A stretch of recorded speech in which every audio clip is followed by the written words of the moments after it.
할렐루야. 우리 마음속에 하나님을 찬양하는 찬양의 고백과 하나님의 은혜에 감사하는 감사의 고백이 넘치시기를 주의 이름으로 간절히 축원합니다. 여러분, 결혼식장에 다 가보셨을 것입니다. 결혼식장에 가보면 그 신랑 신부의 얼굴이 어떻습니까? 어찌 풀인 얼굴을 제가 본 적이 없습니다.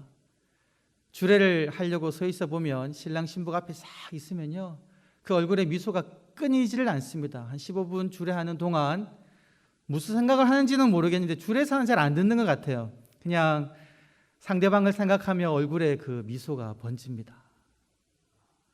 갓 결혼식장에 발을 디딘 남자 여자, 그리고 신혼부부, 그리고 10년 이상 가정생활을 하는 대부분의 많은 부부들이, 모든 부부들일 겁니다. 행복한 가정 이루기를 원할 겁니다. 어떤 부부도 불행한 가정을 가꾸기를 원치는 않을 거예요. 근데 어떻게 하면 우리가 행복한 가정을 이룰 수 있겠습니까? 행복한 가정은 부부 사이가 좋아야지 행복한 가정이 되는 거죠. 부부 간에 서로 사랑과 신뢰를 바탕으로 그런 아름다운 관계가 형성될 때 그 가정은 행복한 가정입니다. 가정에서 가장 중요한 것은 뭐냐면 부부 사이인 거죠. 부부 사이는 별로 좋지 않은데, 예를 들어 자녀와의 관계가 아주 좋다, 뭔가 부족한 겁니다. 남편과 사이가 좋지 않은데 아이는 잘 보살핀다고 해도 그 아이는 알게 모르게 아버지와 어머니의 그 관계로 인하여서 상처를 입고 있다는 것이죠. 부부 사이가 좋으면 그 자녀들은 자존감이 높아지고 아주 행복하게 잘 지냅니다. 부모님에게도 마찬가지죠. 부부 관계가 좋아야지, 부부 사이가 좋아야지 이제 부모님에게 진정하게 잘 모실 수가 있습니다. 부부 사이는 좋지 않은데 부모님에게만 잘하면 오히려 그것 때문에 또 부부 사이는 안 좋아질 수가 있죠. 그래서 가정의 행복은 이 부부 관계가 잘 형성되어야지, 부부 관계가 좋아야지만이 이제 행복한 가정이 된다라는 것인데요.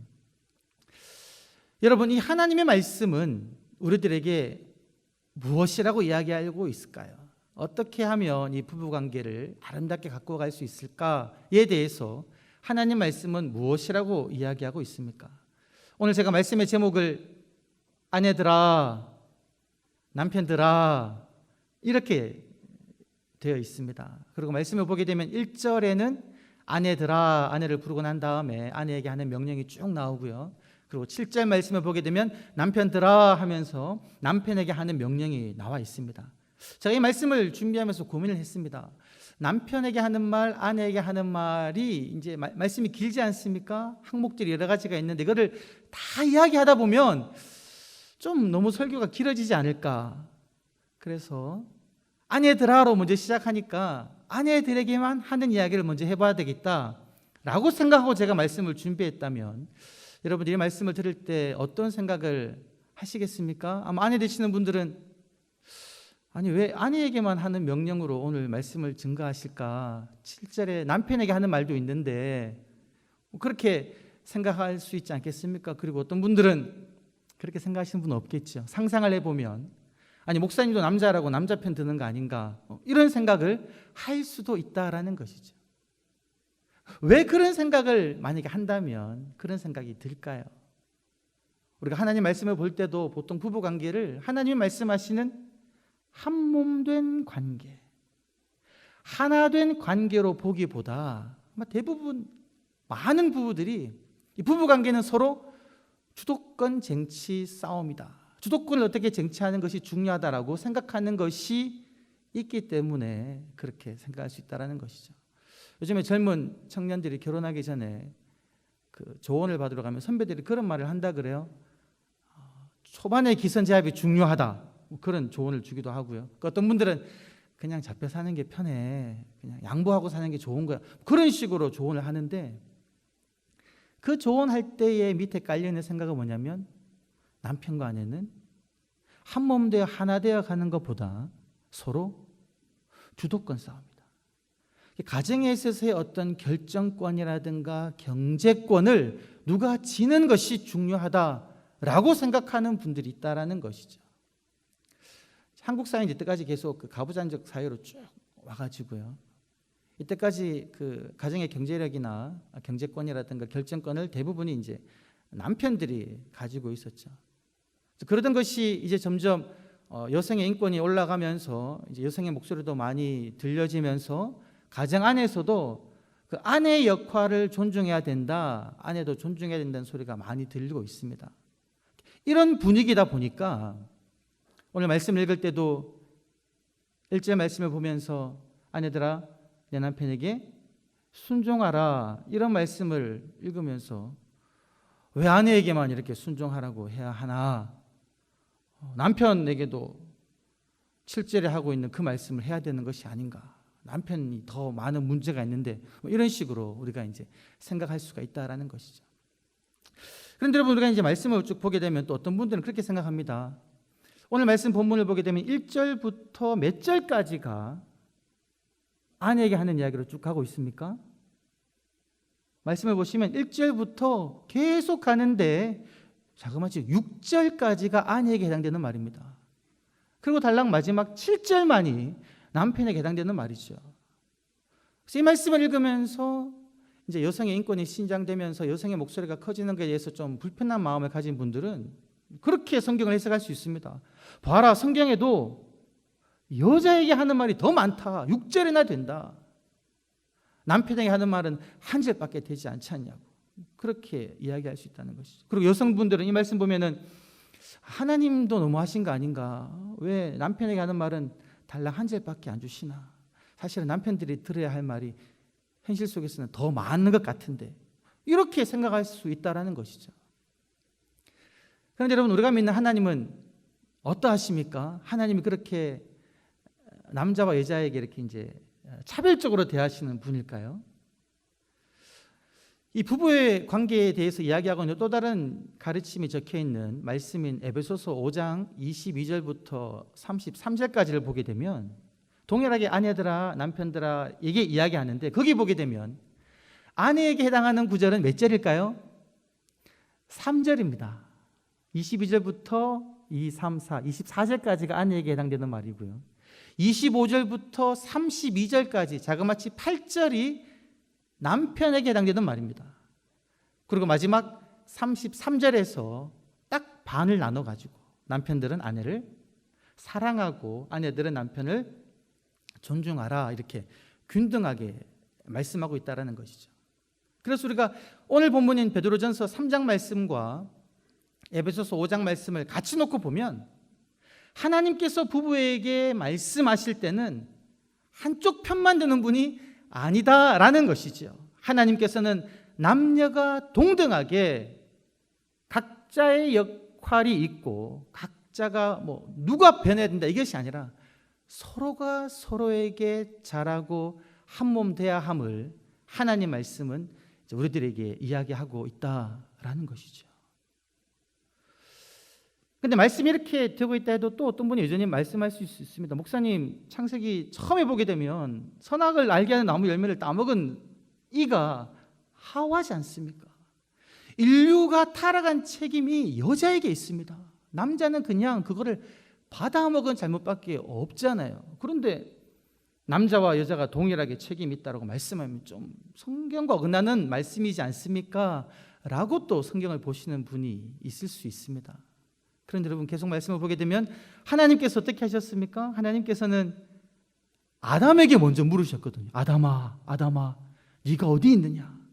내가 먹지 말라 하고 한 그 선악을 알게 하는 나무 열매를 네가 따먹었느냐? 그러면서 하나님께서는 그 책임을 한쪽에만 더 많이 주신 것이 아니라 아담과 하와에게 동일하게 다 주셨다라는 것이죠. 공동 책임이라는 겁니다. 한 몸이기 때문에. 이제 가정 사역을 하시는 양은순이라는 분이 계신데요. 그분이 쓴 사랑과 행복의 초대라는 책이 있습니다. 그 책에 보면 이제 외부 활동을 많이 하는 어떤 여성 리더들이 함께 모여서 남편과 아내와의 관계 유형에 대해서 토론하는 내용이 적혀 있습니다. 그분들이 토론한 내용에 따르면 남편과 아내의 유형이 4가지로 나뉘는데 어떤 유형이냐면요. 첫 번째는 나는 나, 너는 너. 서로 독립적으로 서로 이렇게 터치 안 하고 자유롭게 살아가는 관계가 있다는 겁니다. 여성 리더에 해당되는 한 90% 정도가 이런 유형의 가정이랍니다. 서로 관여 안 하고 자유롭게 이제 자기 할 일 해 나가는 거죠. 편한 것 같지만 그분들이 고백하기를 알게 모르게 마음에 공허함이 있다. 그렇게 이야기합니다. 나는 나, 너는 너. 서로 관여하지 않고 살아가는 관계. 두 번째는 사장과 비서의 관계가 있대요.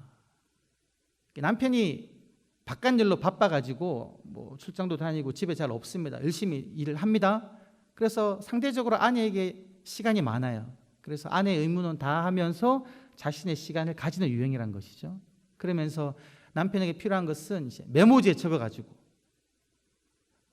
반찬은 냉장고 몇째 칸에 있고 넥타이는 이번에는 뭘 하고 나가고 옷은 뭘 입고 나가라. 이런 식으로 이제 메모지로 남편에게 의견을 전달하는 이런 유형이랍니다.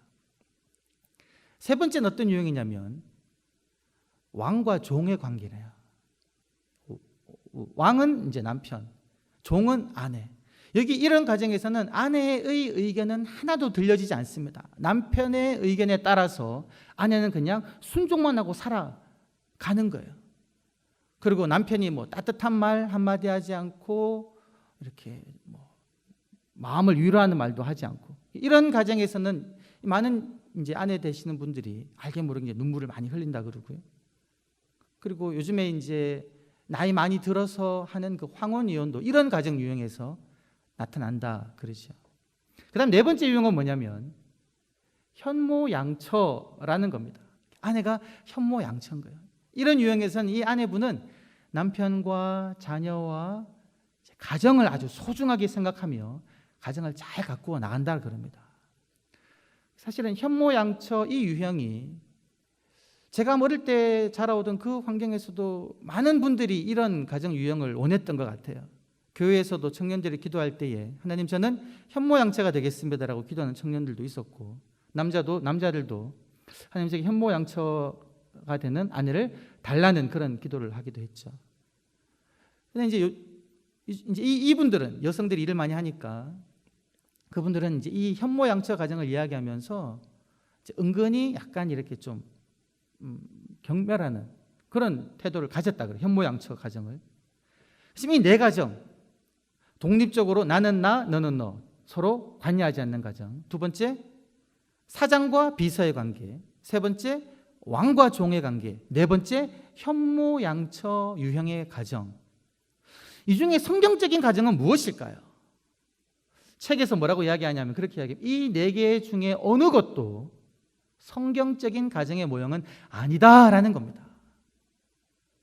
하나님께서 보여주고 계시는 성경적인 가정은 어떤 가정이냐? 이 네 가지 유형이 아니라 창세기 2장에 나와 있는 것처럼 남자가 그 부모를 떠나 아내와 더불어 한 몸이 되는 가정. 아내들에게 말한 그 말씀이나 남편들에게 하는 그 말씀이나 모두 나에게 하는 말씀으로 너와 내가 서로 별개의 존재가 아니라 하나 된 관계이다 라고 생각하는 가정. 그리고 삼위일체 되신 하나님께서 한 하나님으로 서로 간에 우열이 없는 것처럼 남편과 아내의 관계도 삼위일체 되신 하나님의 모습처럼 서로 그 안에 우열이 없고 온전히 하나됨을 이루는 모습, 그것이 바로 성경적인 가정이다라는 것이죠. 그래서 우리들은 우리 머릿속에 우리 부부관계를 꿈꾸면서 하나님이 말씀해 주신 그 한 몸 된 관계, 삼위일체 하나님이 보여주신 그 하나된 관계를 우리들은 먼저 머릿속에 가지고 있어야 된다는 것이죠. 그리고 여러분 오늘 말씀 한번 쭉 보시게 되면 말씀 베드로전서 3장 1절부터 쭉 보게 되면 아내들아 라고 말씀하시면서 하나님이 아내들에게 명령하고 계신 것을 6절이긴 한데요, 두 가지로 요약할 수가 있습니다. 첫 번째는 무엇이냐면 각자의 남편에게 순종하라라는 것이죠. 이 순종하는 목적은 뭐냐면 그 남편이 주를 알지 못하는데 아내의 순종함으로 인해서, 아내의 그 선한 행실로 인해서 하나님을 알게 되는 기회가 된다. 그래서 순종하라고 그럽니다. 두 번째 명령은 어떤 명령을 주냐면, 아내들이요, 외형을 꾸미지 마라 그래요. 아름다운 머리를 한다거나, 그다음에 금 장신구를 많이 한다거나, 그리고 아름다운 옷을 입는다든지 이런 부분들. 오늘날로 말하면 이제 미장원 가서 머리를 아주 하고, 그다음에 장신구를 많이 하고 옷을 사 입는 그런 것이 되겠죠. 그런 걸 하지 말고 어디에 신경 쓰라고 이야기하고 있냐면 내면의 사람의 신경을 쓰라라는 것이죠. 내면의 사람, 감춰져 있는 너희 속사람을 썩지 않는 것, 즉 변하지 않는 온유함과 안정된 것, 부드러움과 평안한 것으로 너희 속사람을 채우라. 이것이 하나님께서 귀하게 여기시는 것이다. 이 두 가지 가르침을 줍니다. 순종과 속사람을 가꾸는 삶. 자, 반대로 7절에 가서 남편에게는 어떤 명령을 하냐면요, 남편들아, 너희 아내와 함께 지식을 따라 동거하라 그래요. 동거하라. 이 동거하라는 말은 무엇이냐면 함께 살라는 겁니다. 이 말씀들은 우리 남편분들, 남성분들은 아마 너무 쉽다, 그 생각할지도 모르겠습니다. 왜냐하면 같이 사시잖아요, 그죠? 동거하시잖아요. 여기서 이제 말씀하고 있는 그 동거라 함은 몸만 같이 사는 것을 이야기하지 않고요, 몸은 같이 살지만 아내와 아무런 교류가 없이 퇴근하면 그냥 텔레비전만 보고, 젊은 부부 같은 경우는 오락만 하고 주말에 자기 취미생활 해나가는 것은 동거하는 모습이 아니다라는 겁니다. 지식을 따라 동거, 함께 살라는 것은 아내와 이야기도 많이 하고요, 아내에게 집중하라는 겁니다. 시선을 아내에게만 향해서 아내가 어떤 것을 원하는지 아내를 살펴보라는 것이죠. 그렇게 함께 살라는 겁니다. 마음으로. 두 번째는 어떤 태도냐면 이 아내는 더 깨어지기 쉬운 그릇이기 때문에 이 아내를 귀하게 여기라. 아내가 받기에 합당한 그런 어떤 특권들, 권리들을 너가 마음껏 주라는 겁니다. 귀하게 여기라는 말씀. 이 두 가지 명령을 이야기하고 있다는 것이죠. 여러분, 사실은 이렇게 말씀 보면 놀랍습니다. 왜냐하면 구절 수는 6구절, 한 구절이지만 명령하는 것은 동일하거든요. 두 가지씩 명령하고 있다는 것이죠. 자, 그런데 여러분, 이 말씀을 듣고 난 다음에 한 몸 되지 않은 가정은, 한 몸이 되지 않은 부부들은 어떻게 생각하냐면요, 아내들이 말씀을 보면서 1절부터 6절까지를 쭉 보면서 남편에게 순종해야지, 내 속사람을 가꾸어야지 라고 생각하면서 시선이 어디로 점점 가냐면 1절과 6절을 보면서 7절로 가는 겁니다. 아내에게 하시는 말씀을 듣다가 남편이 나를 귀하게 여겨야 되는데, 남편이 나와 마음으로 함께 살아줘야 되는데 우리 남편은 그렇게 하지 않네, 이렇게 본다는 거죠. 마찬가지로 남편도 말씀을 쭉 보면서 7절까지 내려가지도 않습니다. 1절부터 6절까지만 계속 보면서 아내가 내게 순종해야지, 아내가 해야 될 것들을 바라보고 있다는 것이죠. 그러니까 내가 받을 것만 생각하면서 이 말씀을 보게 된다는 겁니다. 또 어떤 경우는 이런 경우가 있죠. 나는 정말 이 말씀을 따라가지고 남편에게 순종하고 내 외모도 꾸미지 않고 그냥 내 속사람을 아름답게 하려고 노력을 했는데, 그렇게 살았는데 내 남편은 여전히 나를 귀하게 여겨주지도 않고 마음 다해 나와 함께 살아주지도 않는 이런 속상함, 억울함이 있다는 것이죠. 나는 잘하고 있는데 남편이 이게 뭐지? 반대로 남편도 마찬가지죠. 나는 아내를 귀하게 여기는데 우리 아내는 너무 바깥으로만 돌아, 카드값 너무 많이 나와, 이렇게 이제 생각하게 된다는 것이죠.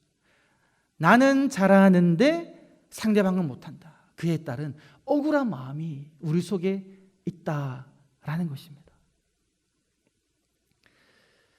그 부부를 세워가는 이제 대화 기술이라는 책을 보게 되면요, 그 아름다운 부부 관계를 세 가지로 이야기하는데 세 가지 이제 사이클로 얘기합니다. 첫 번째 사이클은 뭐가 있냐면 악성 사이클. 남편이 아내를 사랑해주지 않으니 아내도 남편을 존중하지 않고, 아내가 남편을 존중하지 않으니 남편도 아내를 사랑하지 않고, 이게 계속 나쁘게만 돌아간다는 것이죠.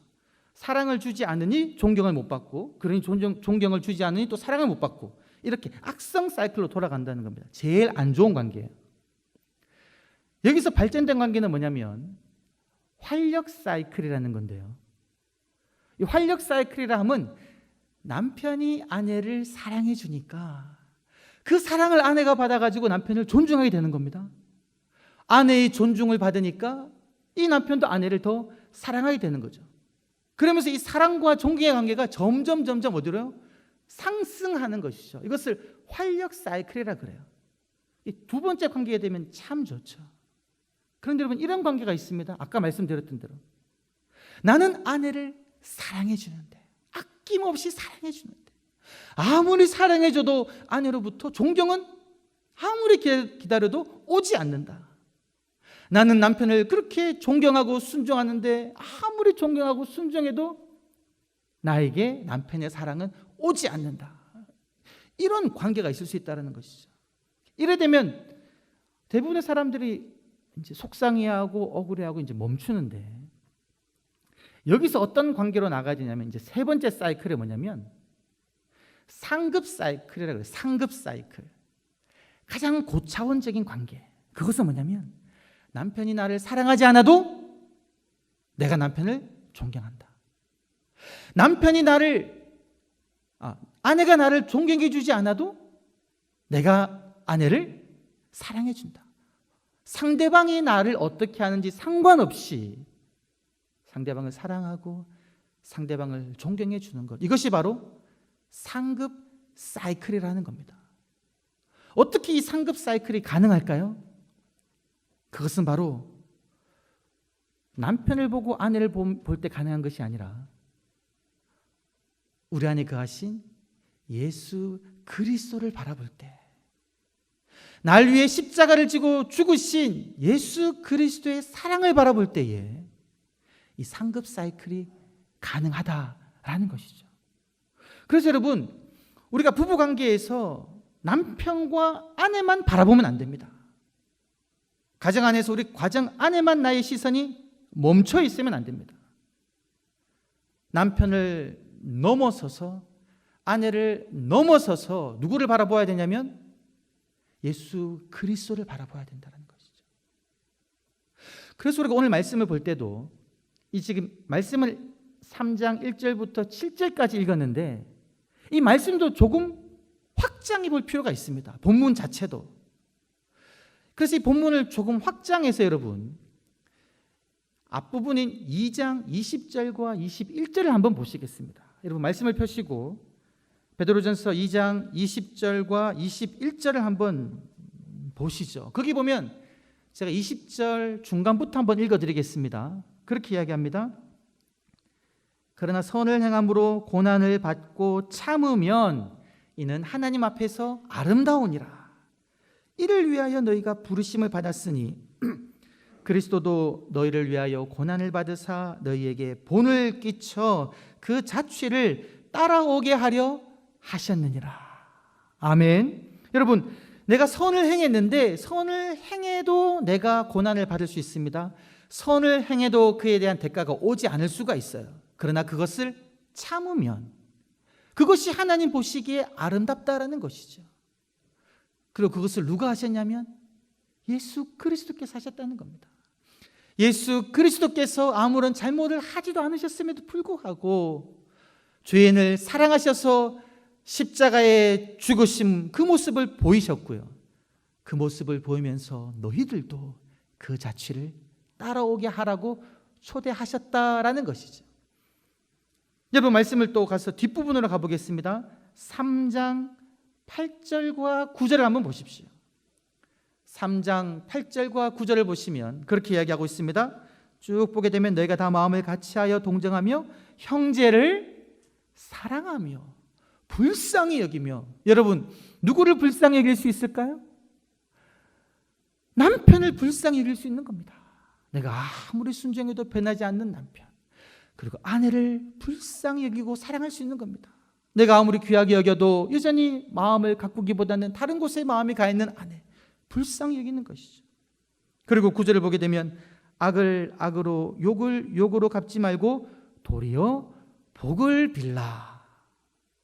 나를 사랑해 주지 않아도, 나를 존경해 주지 않아도, 내 말에 순종하지 않아도 그냥 나의 아내를, 나의 남편을 위해서 사랑해 주고 복을 빌어주는 것, 이것을 위해 너희가 부르심을 받았다라는 것입니다. 이것이 오늘 말씀이 우리들에게 던지고 있는 귀한 도전입니다. 내가 내 아내에게, 내 남편에게 무엇인가를 받아야 되겠다고 생각하면 그것이 내게 주어지지 않으면 속상해집니다. 그리고 내가 베풀었음에도 불구하고 그 대가가 오지 않을 때 억울해질 수 있는데요, 그때 주님은 우리에게 말씀하십니다.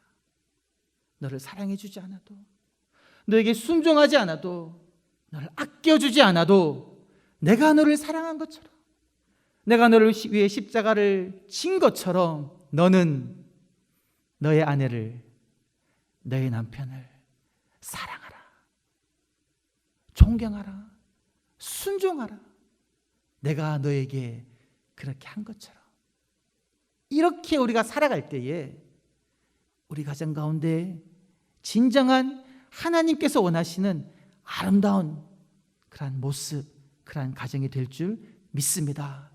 오늘 말씀을 들은 귀한 성도님 한 분 한 분이 이러한 결심을 하시고 주님을 본받아 무한정, 아무 이유 없이, 아무 까닭 없이 사랑하고 순종하고 존경해야 되겠다라고 결심하시며 그렇게 살아가시는 저와 여러분 되시기를 주의 이름으로 간절히 축원합니다.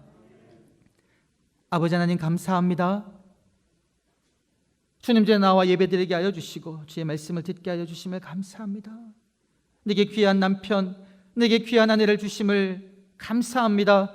귀한 가정을 이루게 하여 주심을 감사합니다. 아버지, 내가 받기보다, 내가 대가를 받기보다 아낌없이 사랑하며 아낌없이 귀하게 여기며 주님이 나를 받으시고 사랑해 주신 것처럼 주님의 사랑으로 우리의 배우자를 대하는 저희가 되게 하여 주시옵소서.